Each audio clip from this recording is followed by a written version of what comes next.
안녕하세요. 이완희 목사입니다. 오늘은 웨스트민스터 신앙고백서 제9장 자유의지에 관한 그런 신학적인 주제를 잠시 고찰하려고 합니다. 인간이 자신의 그런 자유의지가 얼마만큼 발휘될 수 있는지에 대한 한계와 그 능력을 알아 측정해 볼 수 있는 것, 이것은 우리가 당면한 영적 전쟁과 그리고 신앙의 경주를 유지하기 위해서 아주 필요한 유용한 정보가 될 것입니다. 요즘 우리 아들이 이 전쟁놀이에 한창 심취되어 있어가지고 아들이 뭐 이렇게 군사적인 무기에 대해서 특징에 대해서 이렇게 물어볼 때가 있어가지고 제가 자연스럽게 아들에게 대답해 주려니까 전투기의 특징, 탱크의 특징들에 대해서 이렇게 좀 찾아보곤 하는데요. 이 전투기가 고도로 얼마만큼 올라갈 수 있고 항속거리가 얼마나 될 수 있고 한 번 주유해서 그 기름량을 가지고 얼마만큼 그 항속을 할 수가 있고 그리고 최대 속도는 얼마나 낼 수가 있고 또 무기는 어떤 종류의 무기들을 얼마만큼 탑재할 수 있고 그리고 스텔스 기능은 얼마나 완전하고 이런 것에 따라서 전투가 투입되는 시기와 그런 어떤 용도가 달라질 수 있다는 것입니다. 무조건 최첨단 무기라고 해서 무조건 앞장세워서는 안 되고 그 무기의 특징에 합당하게 그 특성에 합당하게 활용할 수 있고 배치를 해야 전투를 승리로 이끌 수 있다는 내용인 것이죠. 마찬가지로 우리가 하나님의 보호하심을 누리면서 신앙생활하지만 나의 한계 그리고 나의 능력의 최대치가 어느 정도인지 가늠해 볼 수 있는 것, 그것이 바로 자유의지에 관한 주제라고 말씀드릴 수가 있겠습니다. 오늘 제9장 1항에서 5항은 마치 구원의 파노라마를 보는 듯 합니다. 타락한 인간의 자유의지의 한계, 그리고 구원받은 인간의 자유의지의 회복, 그리고 영화된 완전한 구원이 성취된 인간이 어느 정도까지 변화될 수 있는지 그것들을 한눈에 살펴볼 수 있는 장이라고 말씀드릴 수가 있거든요. 자, 우리가 첫째로 질문해야 되는 것은 타락한 인간에게 자유의지란 과연 하나님이 원하시는 선을 이룰 정도의 힘이 있는 것인가 라는 질문을 던져야 합니다. 물론 최초의 인간 아담과 하와에게는 하나님이 강요하시지 않아도 자발적으로 그들이 하나님의 선을 이룰 수 있는 충분한 능력이 있었습니다. 그런데 아담과 하와가 뱀의 꾀임에 빠지면서 사단의 그 마수에 걸려들게 되면서 인간은 불순종에 빠져들게 되고 그리고 인간 안에 있는 하나님의 형성이 심각하게 훼손되게 되면서 인간은 선을 이룰 만한 그런 자유의지에 대한 아주 심각한 훼손을 입게 됩니다. 심지어는 단순히 훼손을 입는 정도가 아니라 하나님이 원하시는 선을 완전히 이룰 수 없는 상실된 상태로 그렇게 전락이 되는 것이죠. 오늘 고백서 3항에는 이렇게 고백하고 있습니다. 인간은 타락하여 죄의 상태에 있음으로 말미암아 구원에 수반하는 영적 선을 행하고자 하는 모든 의지력을 완전히 상실했다. 자, 우리가 염두에 둬야 되는 것은 신학적인 주제를 다룰 때는 일반적인 주제를 다루는 그런 언어 사용과 조금 구별할 줄 알아야 합니다. 인간은 분명히 우리 아빠도 선하시고 우리 엄마도 선하시고 우리 주변에 있는 사람들도 가끔씩 이렇게 관대하고 선을 베푸는 사람들이 있는데 왜 선을 베풀 수 없다라고 그렇게 낙인을 찍느냐라고 질문이 올 수가 있는데 이 신학의 주제는 항상 구원의 포커스를 맞추고 있습니다. 하나님이 원하시는 선에 인간이 이룰 수 있느냐 없느냐 그 기준으로 지금 이야기를 논하고 있다는 것을 항상 마음에 염두에 둘 필요가 있는 것이죠. 구원에 수반하는 영적 선 그것을 행하는 능력이 완전히 상실되었다라는 것입니다. 그래서 자연인은 영적 선을 전적으로 싫어하고 죄로 죽어있기 때문에 자신의 힘으로는 자신을 회개시키거나 또는 회개에 이르도록 준비할 수가 없다라고 그렇게 고백하고 있습니다. 여러분들 지방 가는 고속버스 예전에 가끔 타보면요, 고속버스는 그래도 안락하고 편하고 의자도 큼직하고 이렇게 뒤로 제껴지는 그런 기능도 있으니까 그걸 잘 활용해서 편하게 앉아야 되겠다라고 그렇게 마음먹고 탔는데 어느 때는 운이 안 좋게 그 등받이가 고장난 의자를 만날 때가 있습니다. 그러면 이렇게 조금 일어서서 책 읽고 싶거나 좀 이렇게 경치를 보고 싶을 때는 이 등받이가 이렇게 딱 받쳐줘야 되는데 조금만 몸무게를 이렇게 기대면 뒤로 획 누워버리고 그러니까 그 경사를 이룰 수 있는 기능은 있긴 있는데 그 기능, 그 등받이를 고정할 수 있는 기능이 망가지고 나니까 몸무게를 조금만 실으면 그냥 휙 뒤로 자빠지고 이런 모습처럼 인간의 자유의지가 자유를 행할 수 있는 그런 여지는 남아있는 것 같은데 그 자유를 활용할 수 있는 의지와 능력이 완전히 상실되어 있는 상태다라는 것을 이야기하고 있는 것입니다. 그래서 자연인은 영적 선을 이룰 능력이 없고 심지어는 싫어하기까지 한다라는 것을 우리는 발견하게 되는 것이죠. 자, 하나님이 원하시는 선이란 무엇인가? 여기에 대한 개념 자체가 좀 확고해야 우리가 이런 신학적인 주제를 다룰 때에 분명한 이해를 우리가 할 수가 있겠죠. 하나님이 원하시는 선이 무엇이냐? 요한복음 6장 28절에서 29절에 보면 이런 말씀이 있습니다. 그들이 묻되 우리가 어떻게 하여야 하나님의 일을 하오리까? 예수께서 대답하여 이르시되 하나님께서 보내신 이를 믿는 것이 하나님의 일입니다. 하나님의 선에, 하나님이 원하시는 선의 첫 단추는 무엇이냐면 그리스도를 영접하는 것입니다. 그리스도의 주되심을 인정하고 그분을 믿음으로 받는 것, 그분의 구원을 받는 것이, 그분이 주시는 구원을 받는 것이 하나님이 원하시는 선한 일인 것이죠.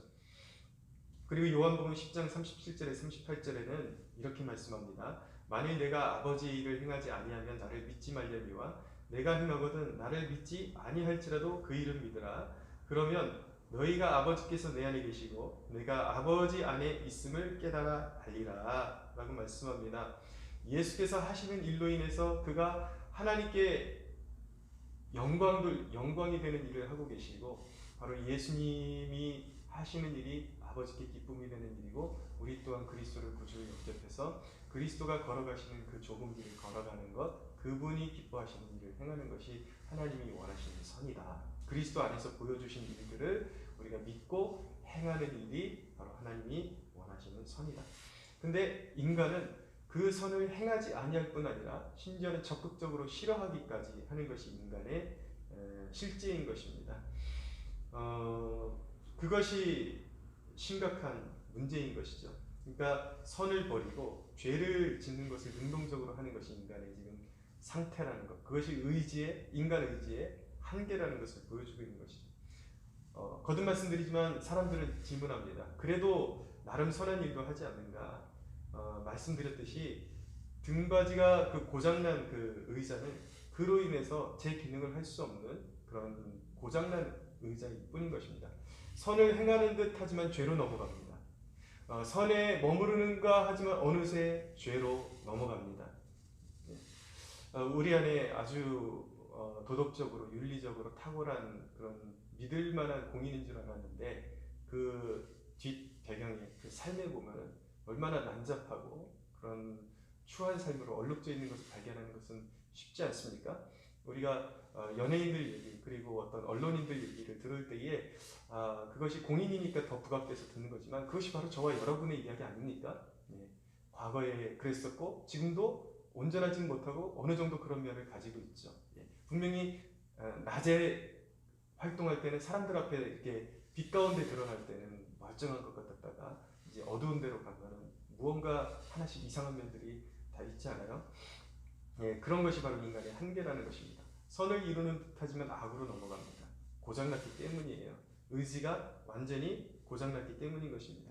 특별히 종교인들일수록 종교심이 있는 사람들일수록 하나님의 선을 이루는 것을 더 싫어합니다. 왜냐하면 자기 의를 내세우는 것이 더 기쁨이 되고 영광스럽기 때문인 것입니다. 왜 그런 존재가 되었는가? 인간은 죄로 인해서 영이 죽어있기 때문에 그렇게 비참한 신세가 되고 만 것입니다. 조금 더 부연 설명을 드리면 우리가 선을 행하는 것 같지만 사회적으로 어떤 죄를 범하면 수갑을 차야 되는 것이죠. 그리고 감옥에 가야 되는 것입니다. 죄를 지은 사람이 감옥에 가면서 나는 가정에서는 나름대로 선한 가장이었다라고 그렇게 핑계할 수 없는 것처럼 죄는 거기에 응당한 대가를 반드시 불러오게 되어 있고 죄에 대한 합당한 그런 보응을 받을 수밖에 없다라는 것이 바로 성경의 진리인 것입니다. 크게 두 번째로 이 웨스터 신앙 고백은 아주 중요한 대목을 다루고 있는데 그것은 바로 오직 은혜로만 인간이 영적 선을 결심할 수 있다는 것을 가르쳐주고 있습니다. 상반절에 보면은 이렇게 고백합니다. 하나님께서 죄인들을 회개시켜 그를 은혜의 상태로 옮기실 때 하나님은 그가 당하고 있는 죄의 속박에서 자유케 하신다. 그리고 오직 하나님의 은혜로만 영적으로 선한 것을 그가 자유롭게 결심하며 행할 수 있게 하신다라고 고백하고 있습니다. 자, 어떻게 생각하면 이치에 맞는 것 같지 않고 그리고 어떤 부당한 것 같은 그런 내용인 것 같습니다. 오직 은혜 받은 인간만이 자유롭게 자기의 의지를 하나님이 원하시는 선을 이루는 데 사용할 수 있다. 예, 부당한 것 같지만 아주 이치에 맞는 내용인 것입니다. 선을 행하려면 두 가지가 충족되어야 되는데, 첫째는 영적 세계에 대한 눈이 열려야 합니다. 하나님이 원하시는 것은 영적인 선이기 때문에, 하나님이 원하시는 선이기 때문에 하나님의 세계를 알려면 영적인 눈이 열려야 되겠죠. 근데 자연인이 영적인 세계를 알 수가 없잖아요. 하나님의 그런 하나님이 기뻐하시는 선을 이룰 수 있는 능력이 전혀 없는 것이 이치에 맞는 것입니다. 무언가를 선택하려면 그 영역을 알아야 되는데 위의 것밖에 모르는 사람이 어떻게 영적인 것을 선택할 수가 있겠습니까? 고린도전서 2장 14절은 그런 면에서 이렇게 말씀합니다. 육에 속한 사람은 성령의 일들을 받지 아니하나니 이는 그것들이 그에게는 어리석게 보이며 또 그는 그것들을 알 수도 없나니 그러한 일은 영적으로 분별되기 때문이라. 성경이 분명히 말씀하잖아요. 육신적인 인간, 자연인은요, 거듭나지 못한 인간은 결코 하나님이 원하시는 선을 알 수도 없습니다. 그러니까 행할 수가 없는 것이죠. 의지가 있어도 그것을 행할 수가 없는 것입니다. 그러나 인간이 의지만 있다 그래서 당연히 그 일을 행할 수가 있는 것이 아니라 하나님의 선을 이루기 위해서는 두 번째 요소가 반드시 충족되어야 되는데 영적인 선을 행할 능력이 주어져야 하는 것입니다. 단순히 옳은 것을 아는 데서 머무르면 되는 것이 아니라 그 선을 이룰 수 있는 능력이 있어야 되는데 망가진 인간은 하나님이 원하시는 선을 안다고 해도 그것을 이룰 수 있는 능력은 갖추지 못한 것입니다. 그래서 그 능력을 받아야 되는데 그 능력이 바로 무엇이냐면 순종의 마음이라는 것이죠. 아버지 뜻대로 살고 싶고 나를 위해서 죽으신 주님을 위해서 살고 싶은 마음이 우리 안에 주어져야 되는데 사랑하는 여러분, 주님 뜻대로 살고 싶은 마음이 있습니까? 그것이 바로 능력입니다. 그것이 바로 주님이 주신 우리에게 주신 축복입니다. 그것은 성령으로 말미암아 오직 성령님께서만 우리의 마음을 터치하셔서 주실 수 있는 능력이라는 것을 깨닫기 원합니다. 전도라는 것은 있잖아요. 사람들에게 영적으로 무지한 사람들에게 이 영적인 이해력을 영적 세계의 이해를 심어주고 그리고 그런 영적 세계로 들어올 수 있도록 초대하는 것이 바로 전도인 것입니다. 전도는 우리가 생각하는 것보다 놀랍고 위대한 의미를 가지고 있는 것이죠. 정말 전도를 통해서 한 영혼이 깨어날 수가 있는 것이고 전도를 통해서 그 완전히 고장난 의지를 고침받을 수 있게 되는 길을 열어주는 것입니다. 그래서 전도를 통해서 복음을 듣게 될 때에 성령의 은혜로 영적인 감각이 열리는 사람에게는 바로 하늘의 복이 임하는 축복이 있게 되는 것입니다. 제가 이제 새벽마다 말씀을 전하면서 느끼는 게 목회 초반에는 주일날 이렇게 한 번 말씀 전하는 것도 사람들이 잘 이해하지 못하고 또 들어도 아멘하지만 그렇게 하기도 힘든 것 같은데 매일매일 그렇게 말씀 전하는 것이 과연 맞는 것일까라는 의문을 스스로에게 던져본 적이 있습니다. 어느 때에는 회의감마저 느낄 때가 있는 것이 너무 말씀을 많이 전하는 것 아니냐, 어차피 받아먹지도 못하는 것, 그런 오해에 빠져 있었던 적이 잠시 있었는데 그러나 제가 제 자신을 묵묵히 관찰하면서 인간이 얼마나 쉽게 죄악으로 치우치고 영적인 균형을 잃어버리고 나는 괜찮은 것 같지만 내 생각과 다르게 내 영적인 상태가 많이 치우쳐 있을 때가 분명히 있다는 것을 알게 된 것입니다. 기타줄도 매번 이제 칠 때마다 찬양을 할 때마다 새롭게 조율을 해야 되거든요. 왜냐하면 아무도 가서 만진 사람이 없음에도 불구하고 음이 틀어져 있어요. 그 줄이 장력에 의하고 습도나 기온에 의해서 틀어져 있기 때문에 항상 새롭게 조율을 해줘야 되는 것처럼 인간이 그 기타줄보다도 더 많이 심하게 틀어지고 비틀어지는 그런 죄된 본성이 있기 때문에 그렇기 때문에 매일의 삶 가운데 하나님의 말씀이 내 영혼에 스스로의 영혼에게 선포되어져야 하고 제가 목사로서 남에게 교훈하기 위해서 설교를 하기보다도 내 자신이 먼저 살아야 하고 내 자신이 먼저 하나님 앞에서 교정을 받아야 되기 때문에 말씀이 필요하다라는 그 진리를 깨닫게 된 것입니다. 그리고 또한 매일매일의 삶 가운데 그런 말씀이 선포되어져야 되는 이유는 무엇이냐면 그간에 깨닫지 못했던 사람들이 어느 한 찰나의 성령의 그 임재 가운데 그 영이 깨어나는 그런 일이 발생할 수 있기 때문에 하나님의 말씀은 매일매일 선포되어져야 한다라는 것을 이제 깨닫게 되었습니다. 그런데 오늘 9장 4항 후반부에는 거듭난 영혼에도 경각심을 주는 그런 말씀이 있습니다. 무엇이냐면 4항 하반절에 보면 이런 고백이 있습니다. 그렇지만 그의 남아있는 부패로 인하여 선한 것만을 전적으로 결심하지 못하고 악한 것들을 또한 결심한다. 자, 무슨 말이냐면 거듭난 영혼도 이제 하나님이 원하시는 성령을 따라 선택할 수 있는 의지가 회복되었지만, 그러나 죄된 본성이 여전히 남아있기 때문에 거듭났다 할지라도 인간은 여전히 보복심에 빠질 수가 있고 어떤 유혹에 끌릴 수가 있습니다. 그러나 우리가 알아둬야 되는 것은 무엇이냐면 여전히 죄의 결과는 우리에게 치명적이다라는 것을 분명히 알아둘 필요성이 있습니다. 여기에 구원받은 자가 누리는 자유의지에 관한 두 가지 축복을 논할 수가 있게 되는데, 잘 들어보십시오. 구원받은 자가 누리는 자유의지에 관한 두 가지 축복. 첫 번째는 무엇이냐면 이제는 자유의지를 발휘해서 성령을 따를 수 있게 되었다라는 것입니다. 로마서 6장 19절, 전에 너희가 너희 지체를 부정과 불법에 내주어 불법에 이른 것 같이 이제는 너희 지체를 의에게 종으로 내주어 거룩함에 이르라. 로마서 6장 22절, 그러나 이제는 너희가 죄로부터 해방되고 하나님께 종이 되어 거룩함에 이르는 열매를 맺었으니 그 마지막은 영생이라 라고 말씀합니다. 거룩함에 이르는 열매를 맺었다. 이게 무슨 말씀일까요? 우린 여전히 죄투성이고 연약한 투성인데 너희가 거룩함에 이르는 열매를 맺었다라고 로마서가 선언하고 있는데, 이것은 무엇을 의미하는 것이냐면 바로 중생의 축복을 의미하는 것입니다. 중생은 여전히 우리가 부족한 상태에 있지만 이제 성화될 수 있는 위치, 그러니까 하나님이 원하시는 선을 이루어서 우리는 그 하나님의 의를 추구하며 따라갈 수 있는 위치에 우리가 이제 그 자리에 앉게 되었다. 이것이 죄인이 누릴 수 있는 가장 큰 축복이라는 것을 여러분들 깨닫는 축복이 있게 되기를 바랍니다. 여러분, 하나님께서는요, 우리가 그런 자유의지를 통해서 성령을 따라 행할 때마다 하나님은 어떤 보상을 주십니다. 상급을 주십니다.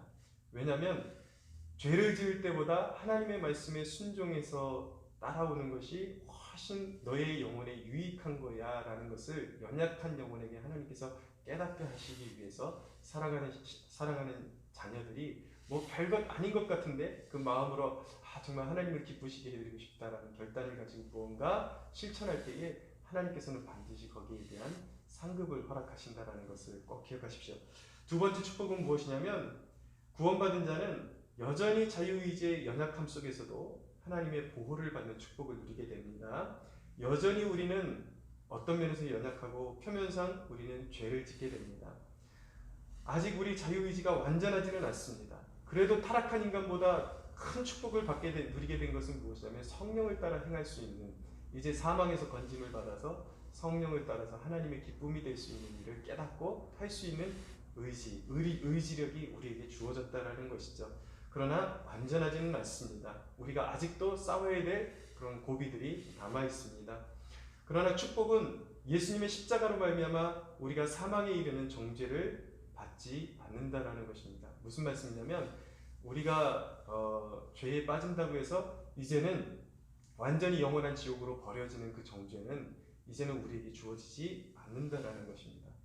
그것이 그러므로 그리스도 예수 안에 있는 자에게는 결코 정죄함이 없다라는 말씀의 의미인 것입니다. 이것이 죄인이 누릴 수 있는 가장 큰 축복이 아니겠습니까? 예? 반드시 떨어질 수밖에 없는 죄인에게 하나님께서 그물을 받쳐주셔서 떨어지지 않게 조치해 주신 것, 이것이 바로 구원 사건인 것이죠.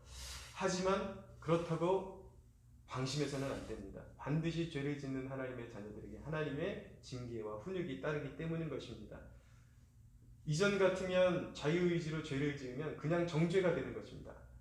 10,000가지를 지켜서도 한 가지를 범죄하면 정죄가 되고 감옥에 가야 되는 거예요. 지옥에 가야 되는 거예요. 그러나 이제 하나님의 비상한 섭리가 우리의 삶 가운데 개입하시고 다스리셔서 아버지로서 대해 주십니다. 하나님께서 친절하게 아버지께로 대해 주시면서 어느 순간에 하나님께서 매를 대해야 할지 책망을 하셔야 할지 때로는 이해할 수 없는 그런 부드러움으로 다독거려 주시면서 격려해 주시고 넌 잘할 수 있어 라고 그렇게 격려해 주셔야지 하나님께서 그렇게 그 영혼의 상태를 보시면서 정확하게 하나님께서 인도해 주신다는 것입니다.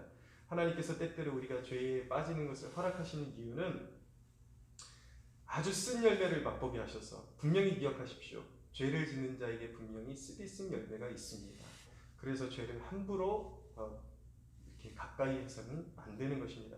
그러나 그 쓴 열매를 맛보게 하셔서 더 큰 죄에 빠지지 않게 하셔서 하나님께서는 구원의 완성에 이르도록 연약한 우리를 끝까지 이끌어 가시는 것입니다.